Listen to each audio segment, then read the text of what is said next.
Mangaluru CCB ಅವರು ಒಂದು ಅತಿ ದೊಡ್ಡ ಕಾರ್ಯಾಚರಣೆ ಮಾಡಿದ್ದಾರೆ. ಇದು ಕರ್ನಾಟಕ ಪೊಲೀಸ್ ಇತಿಹಾಸದಲ್ಲಿ ಅತಿ ಹೆಚ್ಚು ಸೀಜರ್ದು ಒಂದು ಸ್ಟೋರಿ ಇದೆ.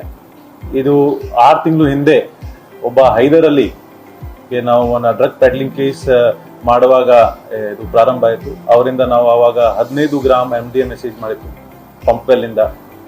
ನಂತರ ಅವ್ರದ್ದು ಇಂಟರೋಗೇಷನ್ ಮತ್ತು ಇನ್ವೆಸ್ಟಿಗೇಷನ್ದಲ್ಲಿ ನಮಗೆ ಒಬ್ಬ ನೈಜೀರಿಯನ್ ಬಗ್ಗೆ ಮಾಹಿತಿ ಸಿಗ್ತದೆ. ಆ ನೈಜೀರಿಯನ್ ಪೀಟರ್ ಅಕೆಡಿ ಬೋಲುಮವು ಅವ್ರಿಗೆ ಅರೆಸ್ಟ್ ಮಾಡಿದ ನಂತರ ನಮಗೆ ಅವರಿಂದ 6 kg 300 ಗ್ರಾಮ್ MDMA ನಾವು ಸೀಜ್ ಮಾಡ್ತೀವಿ. ನಂತರ ಅವ್ರದ್ದು ಇನ್ವೆಸ್ಟಿಗೇಷನ್ ಮತ್ತು ಇಂಟರೋಗೇಷನ್ ಮತ್ತು ನಂತರ ನಮಗೆ ಇನ್ನೂ ದೊಡ್ಡ ಪ್ರಮಾಣದ ಇದು ಲಿಂಕ್ಸ್ಗಳು ನಮಗೆ ಸಿಗ್ತದೆ. ಆದ ನಂತರ ಮಂಗಳೂರು ಸಿಟಿ ಕ್ರೈಮ್ ಬ್ರಾಂಚ್ ಅವರು 6 ತಿಂಗಳಿಂದ ಆ ಲಿಂಕ್ಸ್ ಮತ್ತು ಇನ್ಫಾರ್ಮೇಶನ್ ಮೇಲೆ ಕೆಲಸ ಮಾಡ್ತಾ ಇದ್ರು.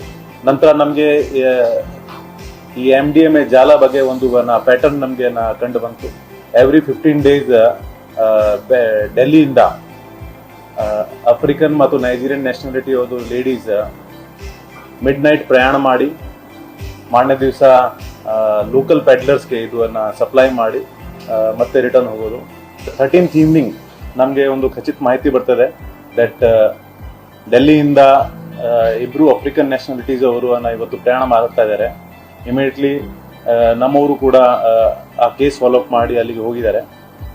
ಸೊ ಆ ದಿವಸ ರಾತ್ರಿ 9:50 ಡೆಲ್ಲಿ ಟು ಬೆಂಗಳೂರು ಫ್ಲೈಟ್ ಹತ್ತಿ ಇಬ್ರು ಆಫ್ರಿಕನ್ ನ್ಯಾಷನಾಲಿಟೀಸ್ದು ಲೇಡೀಸ್ ಬೆಂಗಳೂರು ಅರೈವಲ್ ಆಗ್ತಾರೆ ರಾತ್ರಿ 12:15.